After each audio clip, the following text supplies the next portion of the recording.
What is up, YouTube? Welcome back to the channel. So, today I want to talk about a topic, right, that I see online a lot. I see a lot of people talking about. I see this question getting asked all the time. And it has a very simple answer. It's so simple that most people wouldn't even think about it, right? They don't even consider it when they bring this question up, right? But this is the real answer to this question, okay? Why don't guitar companies make more innovative guitar designs? Or sometimes I'll hear it asked like this: why are so many guitar companies stuck in the past and stuck making the same kinds of guitars for 50, 60 years, whatever, right? And it has a very simple answer. And the answer is because people don't buy them. That's the whole video. Thanks for coming. Subscribe. I'll see you next week. No. That's somewhat of an oversimplification, but it really kind of isn't. People don't buy them. That's why they don't make innovative guitar designs. The reason why guitar companies are stuck in the past and stuck being nostalgic is because guitar players are, for the most part, stuck in the past and being nostalgic. Coming from the guy with 5 Les Pauls in this room, that's just what we like. And I don't know why that's so mind-blowing to some people when they ask that question and they don't understand. If you want a really modern guitar or a really crazy shaped guitar, that stuff does exist, but it's a very niche corner of the market. The majority of guitar players don't dig super crazy guitar shapes and weird designs, right? Take stuff like Dean MLs or BC Rich Warlocks or even fan it in a little bit and get even a little more mainstream with it, like Explorers and Flying V's and stuff. Yeah, you see those a lot more than you do Warlocks and headless guitars like Strandbergs and stuff like that, but you don't see them nearly as much as you see Tellys, Strats, Les Pauls, SGs. Why is that? Well, there are a lot of factors. The main thing is people just don't buy them. So companies like Fender and Gibson aren't going to make those guitars because they won't sell. But when you start to look at some of the other factors that kind of play into it, right? Gigging has gotten a lot more difficult in 2024, right? It's more expensive to travel. It's more expensive to haul gear around. And you're probably playing at venues now. Back in the day, venues used to, we used to haul around 412 cabs and 100-watt heads and all those kind of rigs. And you're starting to see that less and less and less because people are going more with direct rigs, just pedal boards with a Quad Cortex or a Axe-Fx or a Head Rush or a Kemper or something like that, right? And when you're traveling, those kinds of guitars are just cumbersome. I used to have an LTD Phoenix 1000, and I loved that guitar. It played great, and it sounded awesome. But it wouldn't fit in my road case. And you might laugh at that, but as a giggy musician, it's it wouldn't fit in my road case. My road case fits 2 normal sized guitars. And it wouldn't fit in there. So I had to carry, it wouldn't even fit in a regular guitar case. I had to carry it in a bass case. So I had to carry this giant other case just for this one guitar. And as much as I like that guitar, it wasn't worth the inconvenience of having to haul around, so I got rid of it. That's just one factor, right, that applies to like these kinds of guitars, like MLs and Vs and Explorers and stuff, right? If you do have a road case, you have to buy like a bigger road case, so that costs more money, right? And it's bigger, it's more cumbersome to carry around, it takes up more space in your van or your car or your trailer or whatever you're gigging in, right? So why don't guitar companies make more diverse shapes of guitars or even innovate features? Well, it's because we don't really want them to. Like, there might be a small subset of like the progressive, prog community or metal guitar players that do, but that's a real small subset. For the most part, most guitar players just want Strats and Tellys and Les Pauls. One of the questions I ask people when they bring this up is like, if I gave you 10 grand right now, what would you do? If you had 10 grand to go buy your dream guitar right now, what would you go buy? And most of them just default to I'd buy a custom shop Strat or a custom shop Les Paul or a vintage Strat or a vintage Telly or something like that, right? And it's like, well, there's your answer, because that's kind of what we all grew up with, right? The players we idolized growing up were playing those kinds of guitars. And now that we, maybe we're a little older and we have the means to get the stuff we want, not the stuff we can get, and that's a big difference. When you're 18, 19, 20, 21, 22, however many years old, right? When you're young, you kind of have to get what you can get. But you get to a point in your life, most people do, where you can start to get what you want to get, not just what you can get. And when the majority of guitar players get to that point, they go buy stuff like this. Or even if you don't dig this kind of stuff, a lot of them will go get a custom shop ESP or a custom shop Ibanez RG or something, right? Like just a super Strat, right? So even in your like a metal realm, you still see guitar players playing single cut shapes, Telly shapes, super Strat shapes, right? You don't see a lot of crazy stuff, right? And when it comes to the feature set on guitars, right? Like fan frets and multi-scale and take like, Aristides guitars, right? Like being made out of totally synthetic materials, no wood in the guitar, right? Or guitars being made out of graphite or carbon fiber, guitars being made out of carbon fiber, something like that, right?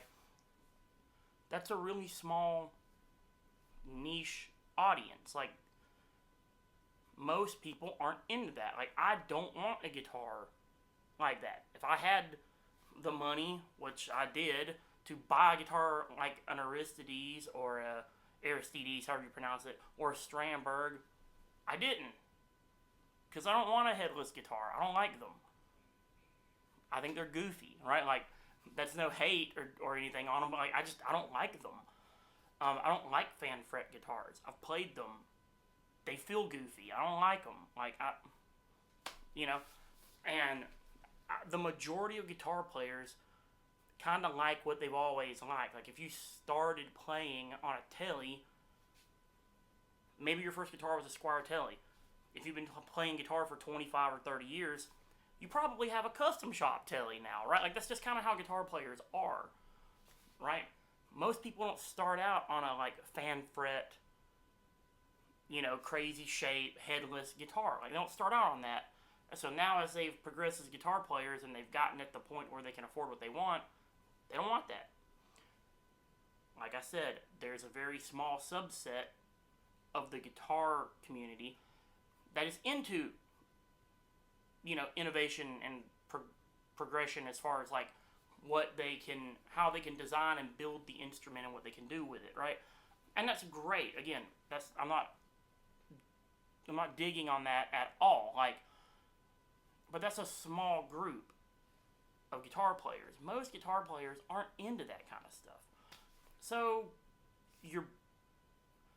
if you are going to cater to that crowd, you kind of have to go all in on it. It's like your business model, right?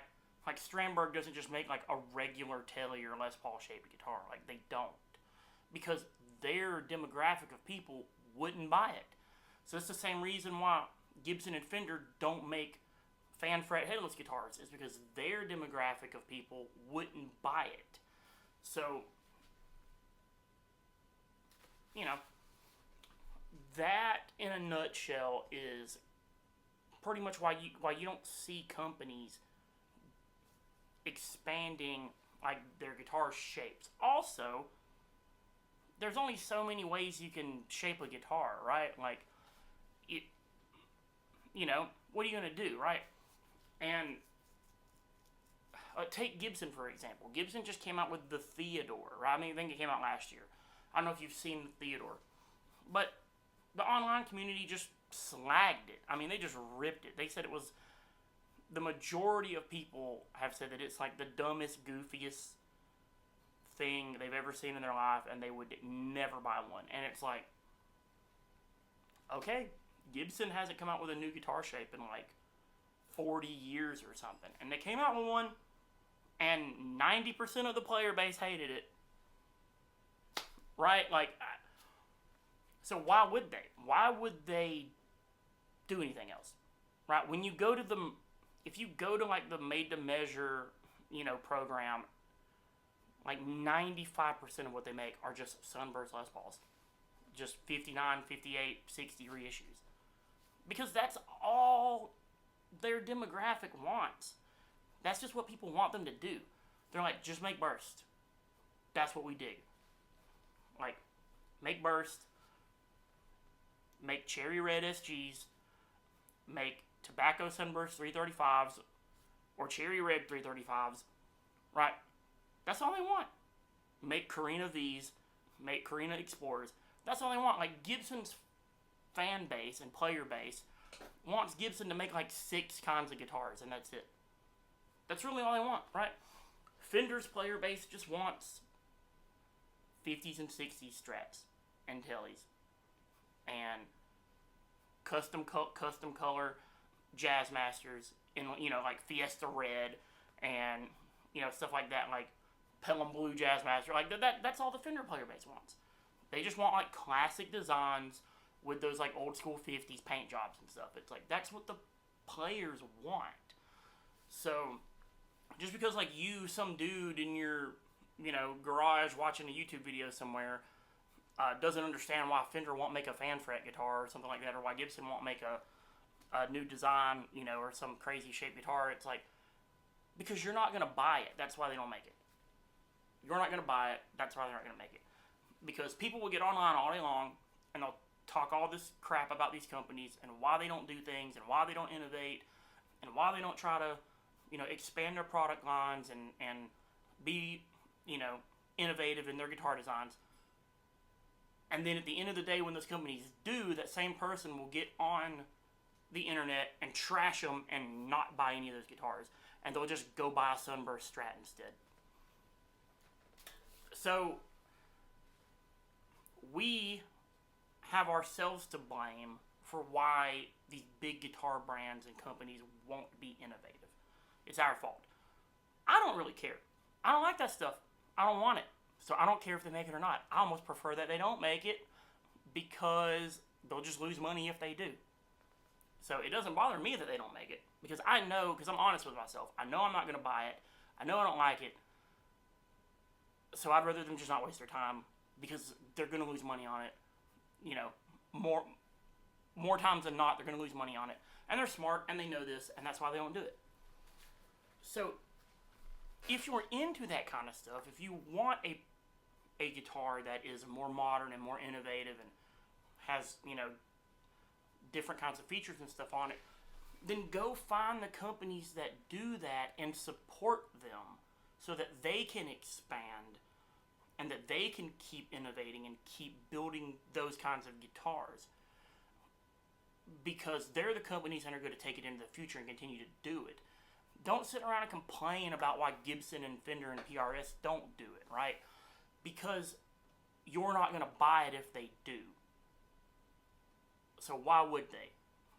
So if you do want that kind of stuff, go support the companies that do it. Go buy a Strandberg or an Aristides or something like that, right? Support those companies. They're out there. They exist. They're making, look at the Abasi guitars. Like, look, Abasi guitars are super rad. I don't really dig them, but I like what they're doing. It is like it's a total redesign of the instrument. It's a total, like, taking things into the future. Aristides is the same way. Like, they're innovating.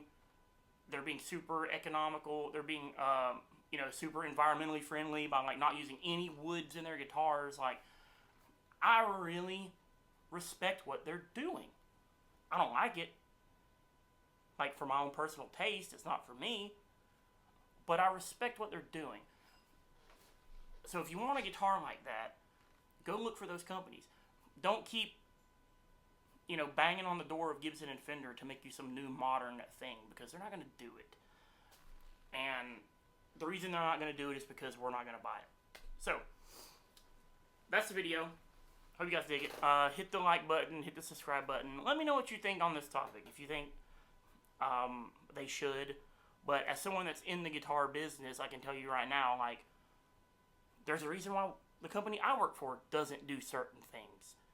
Because I've been in business meetings and had this exact conversation. We're not going to build this type of guitar because our player base isn't going to buy it. So, if you do build this kind of guitar and you know your player base isn't going to buy it, now you have to market to an entirely different subsect of the guitar player base to get that demographic to buy the guitar. And that costs even more money because now you have to market toward a completely different group of people than you have been marketing toward.